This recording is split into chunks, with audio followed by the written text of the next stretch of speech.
Giselle udah minta maaf, cowoknya nggak minta maaf. Tapi kenapa Giselle terus dikritik oleh netizen? Terima kasih, kami cinta kalian. Alah, palingan mau dapetin keuntungan aja dari Indonesia. Apa yang kalian lihat di acara itu benar-benar berbeda setelah diedit. Saya sangat tidak nyaman, lalu saya pun menangis.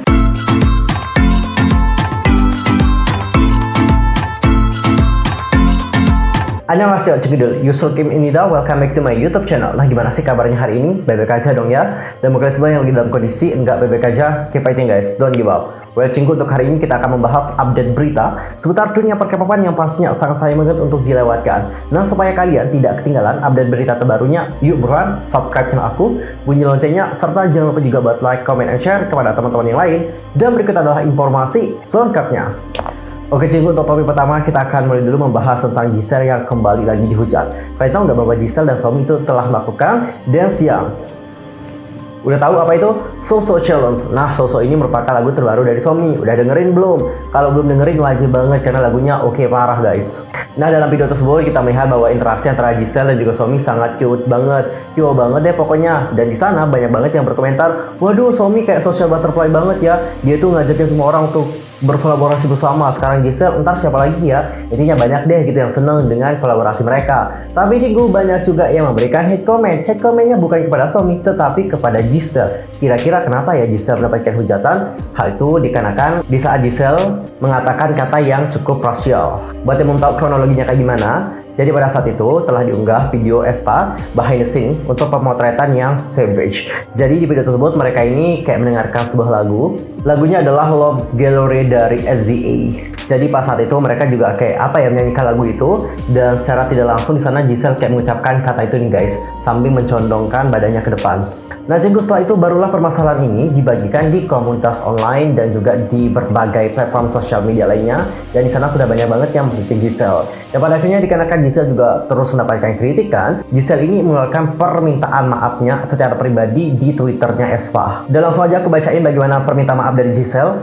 "Saya ingin meminta maaf dikarenakan mengucapkan kata yang salah dari lirik lagu yang diputar. Saya nggak berniat lakukannya dengan tujuan apapun dan terbawa suasana ketika salah satu lagu artis favorit saya diputar.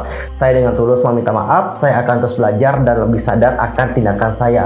Namun cinggu, meskipun Giselle ini sudah melakukan apologize, masih banyak yang terus mengkritik Giselle. Gila, kritikannya itu makin parah setiap harinya. Dan tak hanya membahas mengenai kata rasial, tapi mereka juga membawanya ke hal yang lain. Salah satunya adalah mereka itu mulai membandingkan Giselle dengan member-member aespa yang lainnya. Banyak yang bilang bahwa Giselle ini nggak layak debut sama aespa karena dia juga masih dianggap kurang seperti itu, mulai dari dance dan juga sebagainya.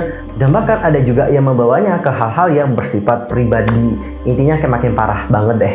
Nah, yang aku pertanyakan adalah maunya netizen itu apa sih?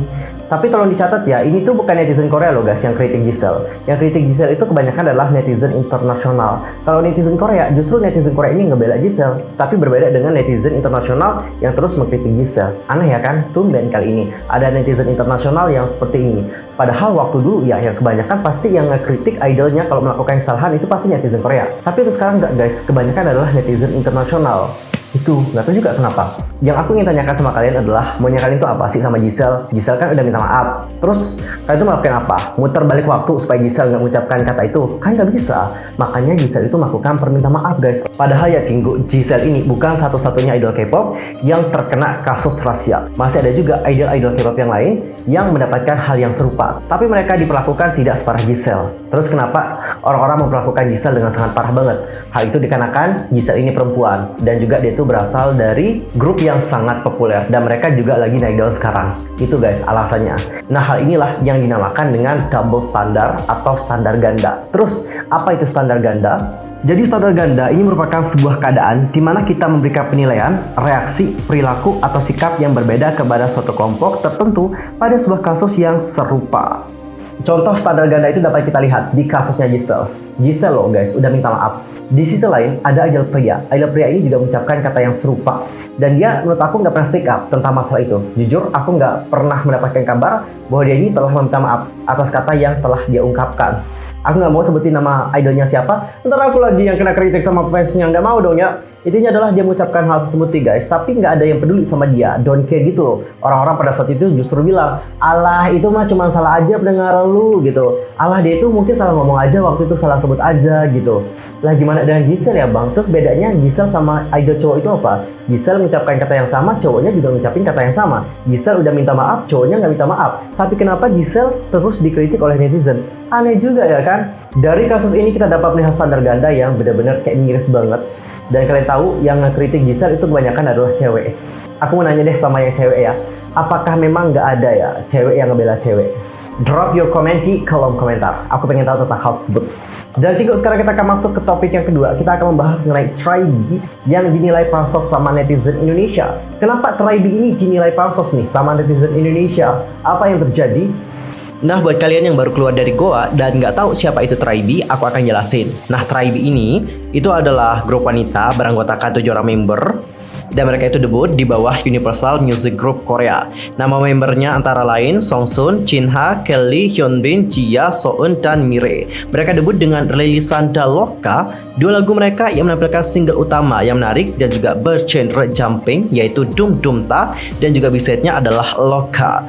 Tribe menjadi salah satu grup rookie yang debutnya cukup dinantikan, dikarenakan mereka akan mulai debutnya di bawah arahan produser Korea ternama, yaitu Shin Sadong Tiger. Shin Sadong Tiger adalah produser di belakang Exit dan telah menghasilkan lagu-lagu hits mulai dari Up and Down, Aye, Hot Pink, dan masih banyak lagi. Tribe juga akan menjadi grup K-pop global dengan beberapa membernya yang berasal dari luar negeri, mulai dari Kelly dan Jia dari Taiwan, serta Mire dari Jepang. Dan mereka juga dipilih sebagai model sampul majalah Global Wonderland versi Cina. Dan sebelum debut, Tribe juga sudah membintangi reality show mereka sendiri berjudul Let's Tribe di channel YouTube Studio Lululala. Meskipun masih pemula, banyak fans yang telah menonton video tersebut dan percaya bahwa mereka melakukannya dengan sangat baik di variety show. Sementara itu, Republic Record akan membantu promosi mereka di Amerika Serikat dan membantu Tribe menavigasi pasar Amerika. Dan cinggu, Tribe baru saja comeback dengan lagu yang berjudul Would You Run. By the way, udah ada yang denger nggak lagu tersebut? Kalau udah, langsung aja komen di kolom komentar.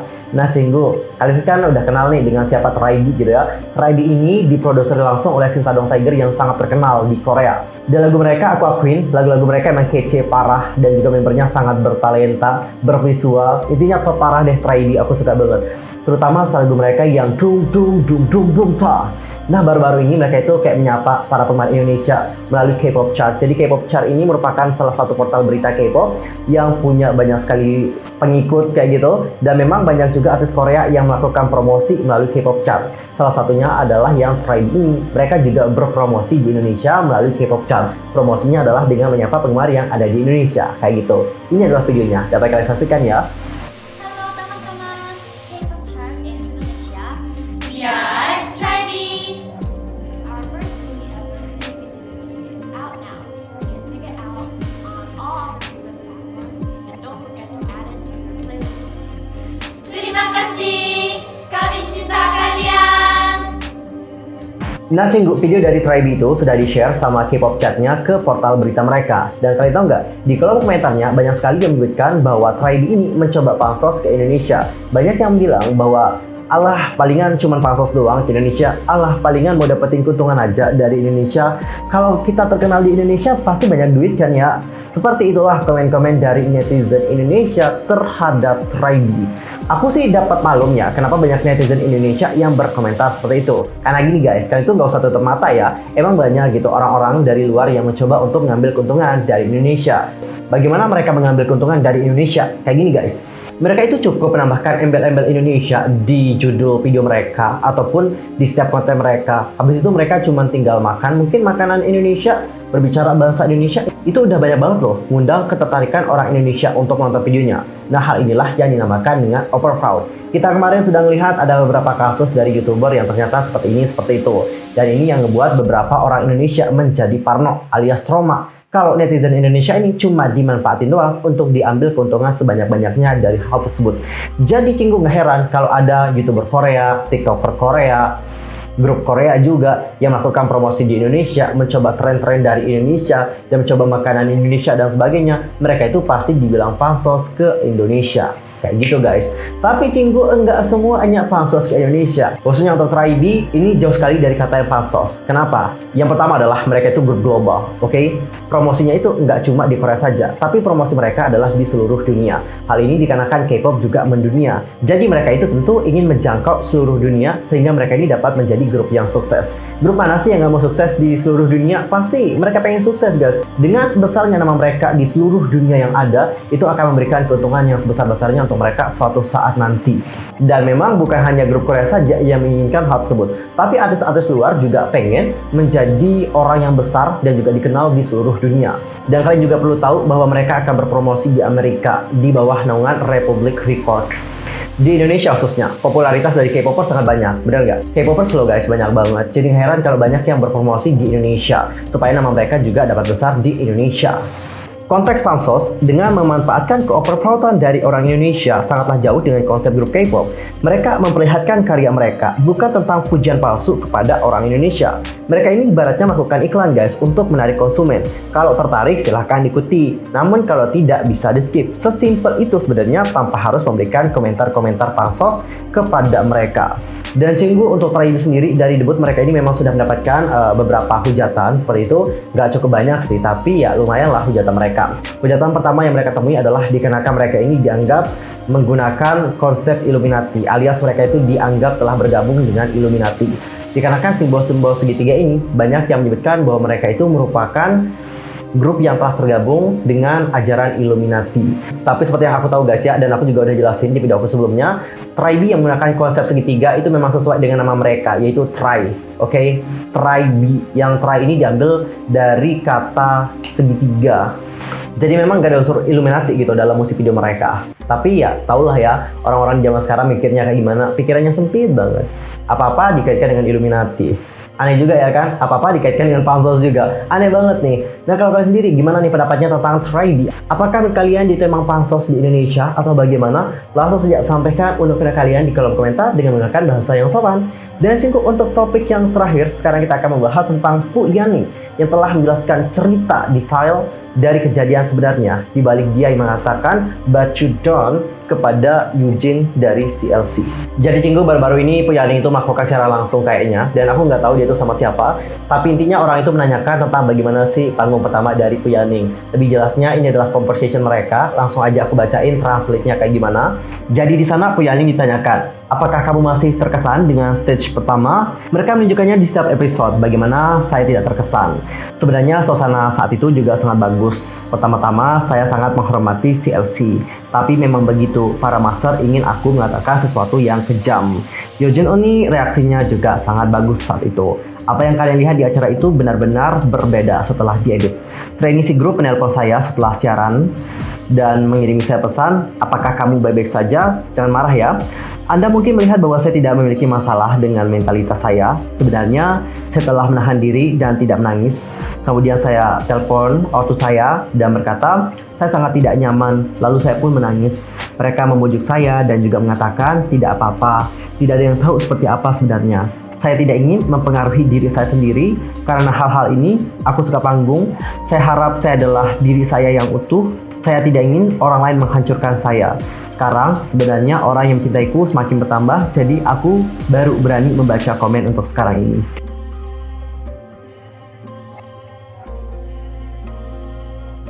Well Cinggu, seperti itulah curhatan dari Pu Yaning yang menjelaskan tentang apa yang terjadi sebenarnya di balik drama yang cukup kontroversial. Jadi pada saat itu memang banyak yang mengkritik Pu Yaning yang menyebutkan bahwa Pu Yaning ini kurang respect sama Eugene dan juga bahkan nggak respect sama CLC dikarenakan Yaning mengatakan "we go up but you don't" kepada Eugene. Dan perlu kalian tahu bahwa Pu Yaning pada awalnya tidak berniat untuk mengatakan hal tersebut, tapi mentor di sana mengatakan tolong dong katakan hal yang lebih cruel gitu, yang lebih kayak savage, yang lebih kejam gitu. Makanya Yaning mengatakan but you don't pada saat itu. Dan hal itu tidak ditampilkan oleh Mnet gitu. Yang ditampilkan oleh Mnet adalah pada saat Pu Yaning mengatakan hal itu saja. Jadi seolah-olah Pu Yaning ini emang benar-benar camped banget. Dan untuk reaksi dari Eugene pada saat itu, reaksinya bukan seperti itu kata si Yaning. Reaksinya itu berbeda banget dengan apa yang dia lihat pada saat itu. Dan setelah diedit emang kayak berbeda banget dan dibuat semakin dramatis. Ya kita tahu memang seperti inilah gitu konsep dari survival. Kalau nggak ada bumbu-bumbu drama, ini kayak nggak asik dan juga nggak menarik. Tapi Cinggu balik lagi, kalau ada drama seperti ini, pasti nantinya ada yang dikorbankan. Orang yang dikorbankan adalah orang yang dibuat image-nya seperti orang yang jahat. Ngerti nggak? Jadi orang-orang yang dibuat image-nya kayak orang jahat ini akan banyak dibenci oleh orang, termasuk dengan Puyaning. Aku pada saat itu melihat banyak sekali komentar buruk tentang Puyaning. Di komentar YouTube-nya itu gila, parah banget komentar-komentarnya. Habis itu juga di berbagai platform media sosial lainnya, banyak banget yang menghujat Puyaning. Dan untuk terakhir ini, alhamdulillah Puyaning itu mendapatkan banyak sekali cinta. Dan jujur dia juga mendapatkan love dari aku. Aku sangat ngefans banget sama Puyaning. Aku harap di masa depan nanti dia itu dapat menjadi artis yang sukses dimanapun dia itu berkarir. Entah itu di Korea ataupun di Cina. Tapi aku rasa sih Puyaning ini akan berkarir di Cina deh ketimbang di Korea. Apapun pilihan Puyaning, keep fighting pokoknya Puyaning. Dia itu adalah orang yang berbakat, bertalenta, baik juga. Good luck for you Yaning di masa depan nanti. Fighting! Oke Cinggu, berita dari Puyaning tadi menutup perjumpaan kita untuk hari ini. Saksikan update berita dari dunia perkapapan di next time di channel aku. Pastikan untuk subscribe supaya kalian tidak ketinggalan update informasi terbarunya. Sekian aja ya untuk hari ini. See you next time. Annyeong. Gamsahamnida. Goodbye.